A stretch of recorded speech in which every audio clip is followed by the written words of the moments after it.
こんにちは皆さん、スプスプです。今日は私が今まで受けた美容施術を紹介しようと思います. 오늘 피부과 관련 단어가 어려운 게 너무 많아가지고 오늘은 한국어로 설명을 하겠습니다. 제가 오늘 피부과에서 받았던 시술들을 설명하면서 제가 마음에 들었던 거 한 5가지랑 좀 별로다였던 거 2가지 소개를 해드릴까 합니다. 일단 가장 첫 번째로 제일 마음에 들었던 시술인데요. 바로 점을 뺀 거입니다. 제가 원래는 점이 여기 엄청 큰 게 있었거든요. 이게 7살 때부터 있어가지고 지금까지도 계속 빼고 있기는 한데 제가 옛날에는 나만의 점? 약간 나의 매력 포인트라고 생각을 했었어요. 근데 이거를 엄마가 이제 빼보라고 해가지고 한번 코 옆에 점을 뺐었는데 사람들이 너무 갑자기 세련돼 보인다고도 얘기를 하고 되게 깔끔해진 것 같다는 얘기를 많이 하더라고요. 그래서 저도 이렇게 사진을 찍어도 점이 있었을 때는 뭔가 시선이 점으로 분산되는 것 같았다면 점을 빼고 나서는 뭔가 이목구비에 더 눈이 가게 되고 피부가 더 깔끔해 보여서 정말로 만족하는 시술입니다. 그래서 첫 번째로 꼽아봤어요. 이게 점 빼는 게 무슨 피부과 시술이냐라고 생각하실 수도 있겠지만 가장 마음에 들었던 걸로 꼽고 싶습니다. 요즘에는 뭐 점 있는 게 개성이 될 수도 있고 하지만 흰 도화지에 점이 몇 개 찍혀 있으면 완전 깨끗해 보이지는 않는 것처럼 얼굴에서도 깨끗해 보이기 위해서는 잡티 없는 그런 피부가 중요하다고 생각을 하거든요. 아무래도 점이 여러 개 얼굴에 있다 보면은 시선이 분산될 수가 있어서 선명한 인상을 원하신다면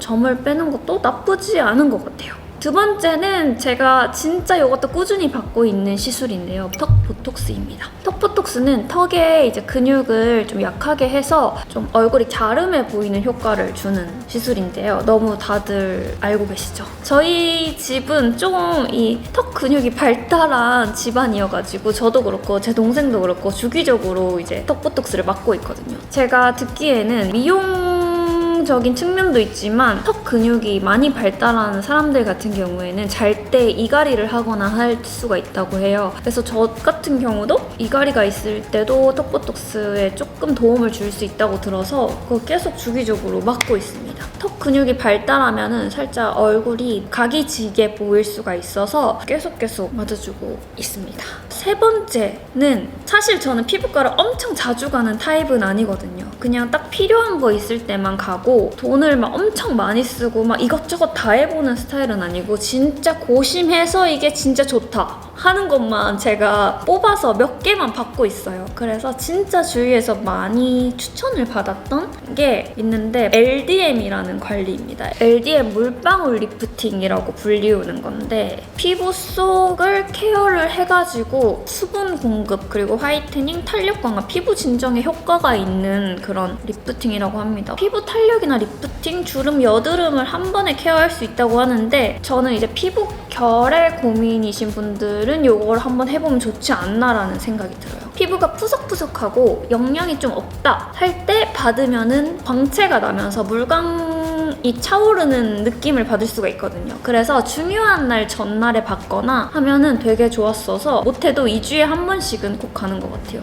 이 시술은 어떻게 알게 됐냐면 제가 제 친구 중에 피부과 의사가 있는데 그 친구한테 너가 진짜 딱 한 가지 관리만 받을 수 있다면 어떤 관리를 받고 싶냐 라고 물어봤을 때 자기는 무조건 LDM 받을 거라고 하더라고요. 그래서 그때부터 LDM을 받기 시작했는데 피부 탄력이나 리프팅보다는 피부의 수분 공급, 진정 효과를 많이 봐서 꾸준히 받고 있는 시술입니다. 그래서 많이 피부가 건조하신 분들이나 예민한 피부를 가지신 분들이 하시면 좋을 것 같습니다. 그리고 이게 굉장히 좋았던 게 초음파 관리여가지고 아프지 않고 시간도 되게 빨리 끝나고 그리고 흉터 같은 게 남지 않아가지고 저는 그게 제일 좋았습니다. 다음으로 소개할 게 이 스컬트라라는 건데요. 제가 나이가 좀 먹기 시작하면서 피부 리프팅이나 주름 같은 거에 눈이 가기 시작하더라고요. 특히나 이렇게 사진을 찍으면은 원래는 잘 안 보였던 이 코 옆에 팔자주름이 예전보다 깊게 패이면서 코 평수가 살짝 넓어 보이는 거예요. 언젠가부터 코가 커 보이는 거예요. 팔자주름을 어떻게 채워야 할까라고 생각을 해서 여러 개를 찾아봤어요. 보통 주름이나 얼굴에 볼륨을 채우는 용도로 필러나 자가지방 이식 같은 거를 많이 하는 것 같은데, 제 필러 같은 경우에는 제가 안 좋은 후기를 너무 많이 봐가지고 얼굴에는 절대 필러를 넣으면 안 되겠다라는 생각을 가지고 있어서 필러는 바로 후보에도 안 넣었고, 두 번째는 자가지방 이식, 미세지방 이식 같은 거였는데, 제가 사실 여기 얼굴에 지방 재배치를 하면서 미세지방 이식을 한번 넣은 적이 있거든요. 근데 지방이 생착이 안 되면서 별로 효과를 저는 많이 못 봤어요. 그리고 지방 이식 같은 경우에는 지방이 뭉칠 수도 있고 하는 그런 위험성 때문에 이것도 살짝 꺼려지는 거예요. 그래서 그때 찾아본 게 스컬트라였습니다. 스컬트라가 가격이 굉장히 비싸요. 굉장히 비싼데 효과도 엄청 좋지는 않습니다. 꺼진 게 막 갑자기 필러처럼 빵빵해지고 이런 느낌이 아니라 자기 피부 안에 있는 콜라겐 생성을 촉진시키는 그런 주사를 맞아서 자기 피부 내에서 콜라겐을 생성하는 원리로 되는 거라고 하더라고요. 그래서 저는 이거를 2달 간격으로 4번을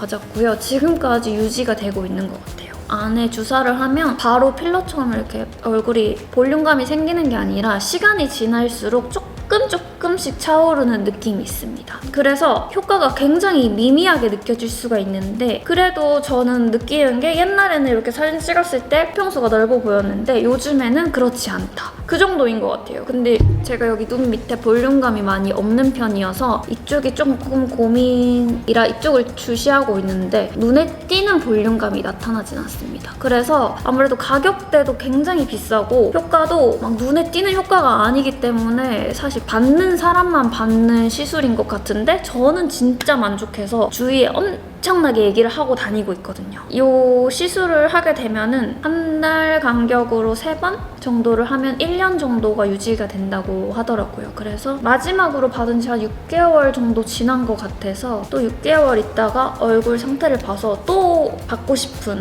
시술이라서 4번째로 꼽아봤습니다. 저는 정말 만족하고 있어요. 저는 막 너무 많이 달라지는 것보다 조금씩 예뻐지는 느낌이 좋아서 이렇게 티가 많이 안 나고 그런 시술들을 좀 선호하는 것 같아요. 부작용 같은 경우에는 뭉침이 있을 수가 있다고 하는데 많이 풀어줘서 그런지 저는 뭉침 같은 거 없었고, 가장 단점이라고 하면 가격이 진짜 비쌉니다. 그거 빼고는 다 마음에 들었던 시술입니다. 그리고 눈밑 같은 경우에는 제 눈밑이 좀 많이 얇은 편이어서 효과를 그렇게 많이 못 본다고 말씀은 듣기는 했지만 그래도 안 했을 때보다는 고민이 사라졌다. 그리고 마지막 마음에 들었던 5번째 시술은요, 티타늄 리프팅입니다. 리프팅 하면은 울세라나 써마지가 굉장히 유명한데 저는 사실 여태까지는 리프팅 관리에 별로 그렇게 관심이 없었어요. 왜냐면 제 주변 의사분들이 리프팅 뭐 해야 돼요? 라고 항상 제가 여쭤보면은 리프팅은 예방 목적이 아니라 피부가 처지고 난 다음에 보완하는 작용을 하는 거라고, 보완할 게 없는 상태에서 해봤자 아무 효과를 못 본다고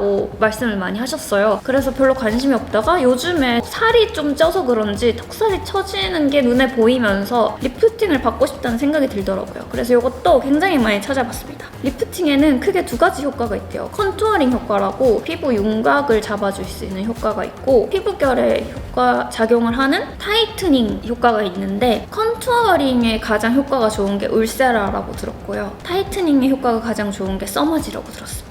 그 중간 지점에서 작용을 하는 게 티타늄 리프팅이라고 들었어요. 그래서 컨투어링도 가능하면서 이제 타이트닝도 가능한 게 티타늄 리프팅인데요. 열 에너지로 지방을 수축하게 만드는 원리라고 하더라고요. 그래서 이거 시술을 받을 때 마취를 했음에도 불구하고 좀 뜨거운 감이 계속 있기는 했습니다. 하지만 이런 게 울세라나 써마지보다는 훨씬 아예 안 아픈 정도라고 하더라고요. 그래서 좀 고통을 크게 느끼시는 분들은 이런 리프팅도 괜찮을 것 같아요. 그리고 이 티타늄 리프팅의 좋은 점이 미백 레이저도 함께 나와서 얼굴 톤이 살짝 밝아진다고 하는데, 제가 이거를 어제 받고 왔거든요. 근데 확실히 이쪽 라인도 제가 봤을 때 살짝 처져 있었던 게 뼈에 싹 달라붙은 느낌이 들고, 얼굴 톤도 전반적으로 살짝 기분 탓인지는 모르겠지만 밝아진 것 같은 느낌이 들어서 너무 마음에 들더라고요. 너무 마음에 들었던 리프팅 관리라서 추천을 해봤고요. 단점이라고 한다면 비싼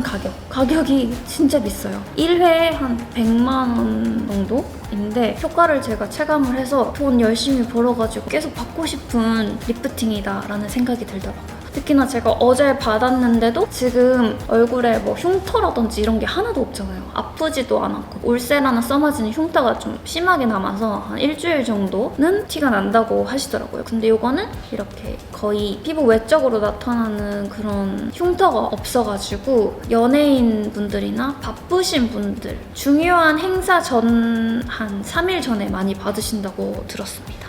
그만큼 효과가 좋아서 요즘에 좀 인기가 있는 리프팅인 것 같아요. 근데 아무래도 나이 많은 분들은 울세라 같은 게 효과가 좋다고 하니까 한번 검색해 보시는 것도 좋을 것 같습니다. 다음으로는 제가 조금 돈이 아까웠다라고 생각되는 시술들을 말씀드리려고 합니다. 여기 아까도 말씀드렸다시피 눈 밑이 살짝 꺼진 게 고민이라고 했었잖아요. 언젠가부터 지방이 빠지고 하면서 여기 고랑이 생기는 거예요. 사실 저는 얼굴에 수술을 하는 거를 싫어해서 눈 밑 지방 재배치가 있음을 알면서도 그냥 이걸 어떻게 피부과적인 시술로 끝내보겠다라는 생각을 가지고 리쥬란 아이라는 거를 한 2년 정도를 꾸준히 계속 받았어요. 연어 주사라고 유명한 것 같은데요. 제가 듣기에는 이것도 이제 콜라겐 생성에 도움을 주는 거라고 들었었어요. 근데 이 시술은 진짜 아픕니다. 주사로 놓는 거기 때문에 마취를 하는데도 불구하고 눈 밑 부분 되게 얇잖아요. 근데 여기 뿅뿅뿅뿅뿅뿅 계속 나와요.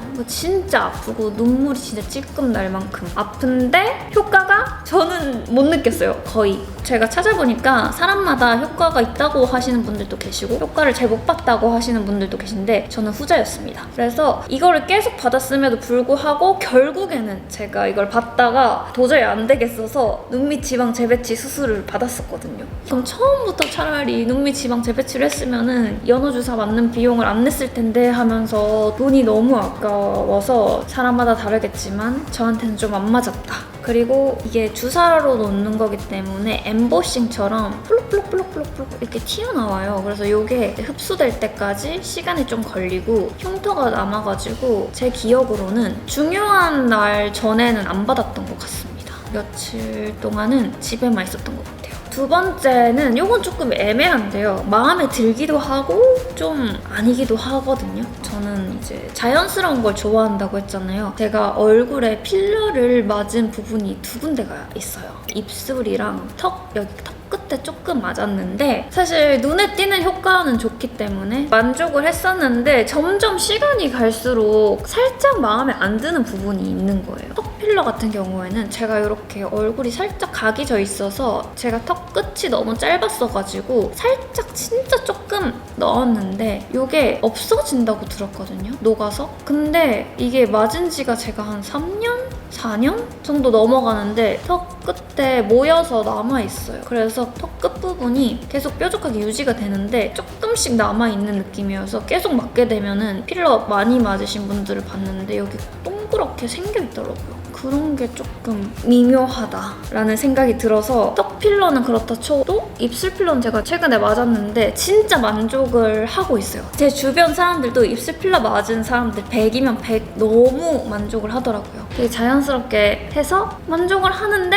이게 필러가 들어가면은 필러가 들어간 느낌이 나요. 거울로 보거나 했을 때 살짝 입술 끝부분이 도톰한데 좀 비대칭이 심해 보이는 느낌? 원래 얼굴은 사람은 다 비대칭이야 하면서 비대칭 상관없어요 막 이랬었는데 거울을 볼 때마다 입술 이 비대칭인 게 너무 눈에 띄는 거예요. 자주 쓰는 입 모양에 따라서 이 필러가 움직여가지고 좀 더 비대칭으로 보이는 게 있는 것 같아요. 그래서 이 필러 시술은 좀 고민을 많이 해보고 받아야 할 것 같은 시술이라서 소개를 해봤습니다. 필러는 특히나 얼굴에서 돌아다닐 수도 있고 뭉칠 수도 있고 되게 피부과 의사분들도 사실 비추천하더라고요. 근데 이제 그나마 괜찮은 게 턱끝은 필러가 움직여도 이 밑쪽으로만 모이기 때문에 그나마 괜찮다라고 들었던 것 같은데 코 같은 경우나 이런 부분은 필러가 농축돼서 이렇게 모이면은 좀 코가 길어 보일 수도 있고 뭐 이런 말을 많이 하시더라고요. 그래서 필러는 진짜 생각을 많이 하고 맞아야 된다.